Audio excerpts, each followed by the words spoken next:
Last video में हम लोगों ने कंजर्वेशन ऑफ लीनियर मोमेंटम और उसके पहले इम्पल्स मोमेंटम थ्योरम ऐसा पढ़ रखा है। आज practical application of conservation of linear momentum ऐसा पढ़ेंगे। उसमें पहला जो एग्जांपल है रिकॉइल ऑफ गन, मतलब जब हम बुलेट फायर करते हैं गन से तो जो गन है वो रिकॉइल मतलब पीछे हटती है और बुलेट फॉरवर्ड डायरेक्शन में मूव करती है। तो इसी बैकवर्ड मोशन ऑफ गन इसी को बोलते हैं रिकॉइलिंग ऑफ गन। तो इसके ये जो एप्लीकेशन है ये एक्चुअली एग्जांपल है कंजर्वेशन ऑफ लीनियर मोमेंटम का। कंजर्वेशन ऑफ लीनियर मोमेंटम ये सिंपल फार्मूला है PI equal to PF। Total initial momentum must be equal to total final momentum. तो टोटल इनिशियल मोमेंटम ये हमने PI डिनोट किया और final momentum तो ये PF। बट इनिशियली मतलब before firing the bullet, gun and bullet both was at state of rest. तो velocity उस टाइम जो 0 हो जाएगी तो PI इक्वल टू 0 और PF। अब जो PF होगा वो क्या होगा, तो PF ये हो जाएगा velocity of mass of bullet into velocity of bullet plus mass of gun into velocity of gun. Let mass of bullet be smaller and its velocity be small, while mass of gun is capital M and its velocity be capital B. This is the final momentum. Now initial momentum will be equal to final momentum and therefore 0 equal to mv plus mb. But here we want to evaluate recoil velocity of gun, मतलब हम अपने को capital B find करना है। ये हो जाएगा mv equal to minus mv, c equal to minus m by m v। ये हो गया recoil velocity of gun.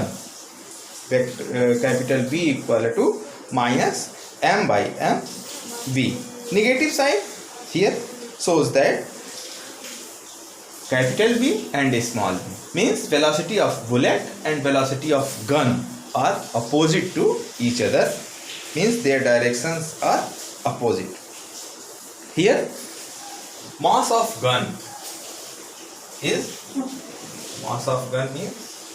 capital M. Mass of gun is much more than mass of bullet के comparison में जो गन मास है वो ज़्यादा है। और अगर ऐसा है तो वेलोसिटी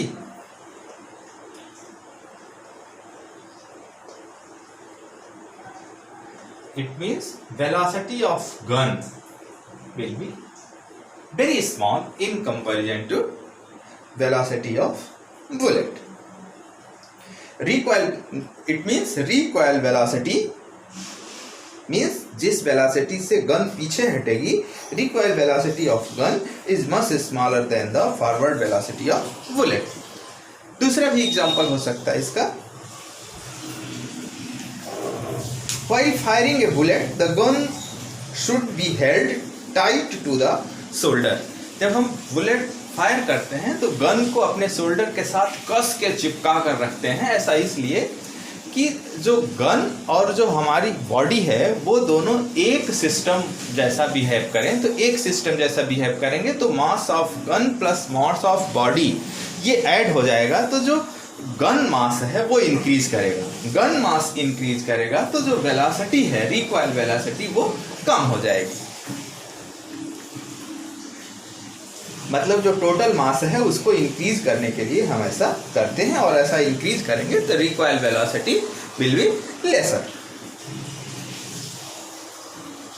नेक्स्ट एग्जांपल हो सकता है when a man jumps out of A boat to the shore, the boat slightly moves away from the शोर, किनारे पर जब हम नाव से नीचे उतरते हैं, कोई आदमी नीचे उतरता है तो वो अपने पैर से नाव को पीछे ढकेलता है और उसके रिएक्शन से वो आगे आ जाता है, किनारे आ जाता है।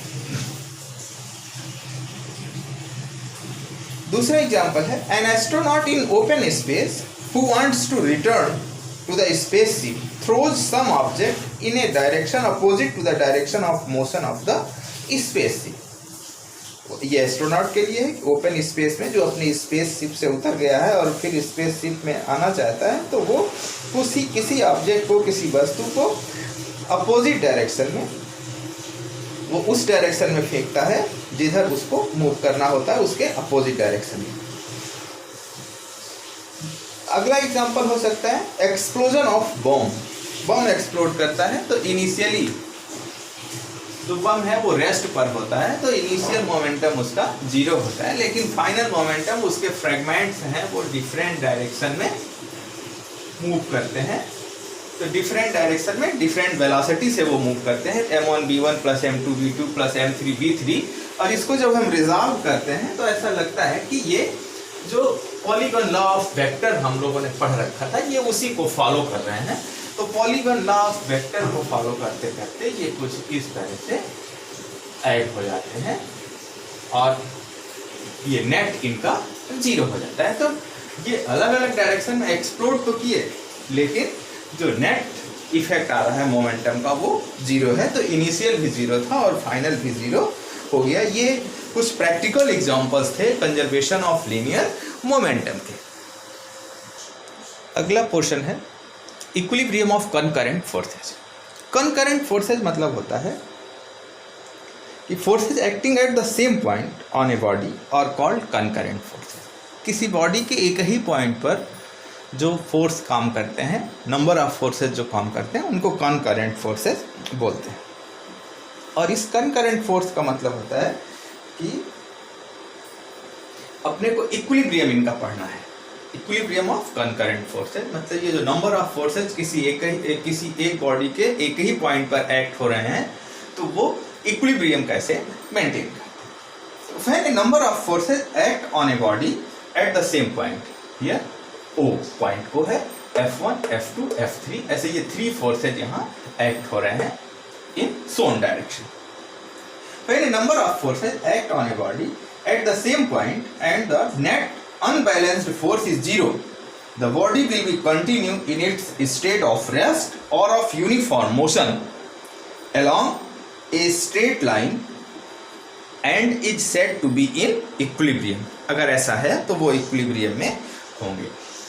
अब इस पहले केस के लिए तो ये F1, F2, F3 ये फोर्सेज हैं। देखो F1 और F2 ये पैरेललोग्राम की 2 साइड्स को रिप्रेजेंट कर रहे हैं, तो हम इसको रिजॉल्व वो ऐड करते हैं बाय यूजिंग पैरेललोग्राम लॉ। तो रिजल्टेंट हो जाएगा ये इसका डायगोनल जो F1 और F2 के कॉमन पॉइंट से पास करेगा, और ये हो जाएगा F1 प्लस F2, ये इसका रिजल्टेंट हो जाएगा।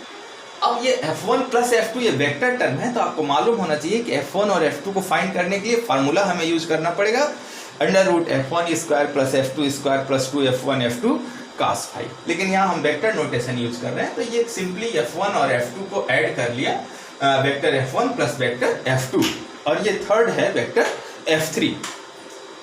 अब पॉइंट O अगर इस सब के बाद भी इक्विलिब्रियम में है, इसका मतलब जो टोटल अनबैलेंस्ड फोर्स है वो 0 है। तो टोटल फोर्स 0 है, तो आप देखो यहाँ से तो ये क्लियर हो जाएगा कि F3 डाउनवर्ड है और F1 प्लस F2 इन दोनों का रिजल्टेंट जो vector F1 plus vector F2 है वो अपवर्ड है। अब अगर इसको हम सॉल्व करें तो ये आ जाएगा F3 equal to minus F1 plus F2, मतलब ये दोनों एक दूसरे के अपोजिट डायरेक्शन, F1 और F2 का जो सम है वो F3 के अपोजिट डायरेक्शन में है। इसका मतलब ये काउंटरली एक दूसरे को बैलेंस कर रहे हैं और इसलिए नेट फोर्स 0 है। दूसरा जो डायग्राम है ये ट्रायंगल ला है, इसमें F1 इस डायरेक्शन में है, F2 इस डायरेक्शन में है, F3 इस डायरेक्शन में है, और तीनों सेम ऑर्डर में है। जहां से स्टार्ट हुए वहीं खत्म हो गए, तो इनका जो नेट होगा वो 0 होगा। F1 plus F2 plus F3 F1 plus F2 plus F3, इन सब का सम 0 हो गया, इसलिए ये 0 हो गए।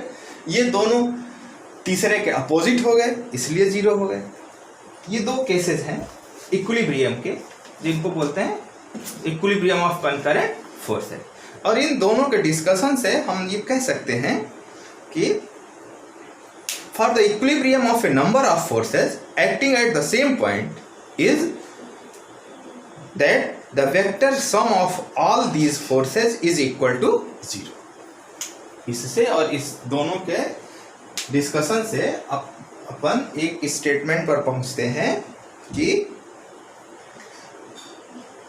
किसी एक पॉइंट पर जो नंबर ऑफ फोर्सेस हैं उनका जो वेक्टर सम होगा वो 0 के बराबर होगा। किसके लिए? For what? To maintain equilibrium. Equilibrium बनाने के लिए उनका जो सम होगा वो 0 होगा। और इसके लिए अगर हम इसको इक्वेशन राइट करें तो ये हो जाएगा F1 plus F2 plus F3 up to Fn equal to 0. This is the condition of equilibrium for n forces acting on a body at same point.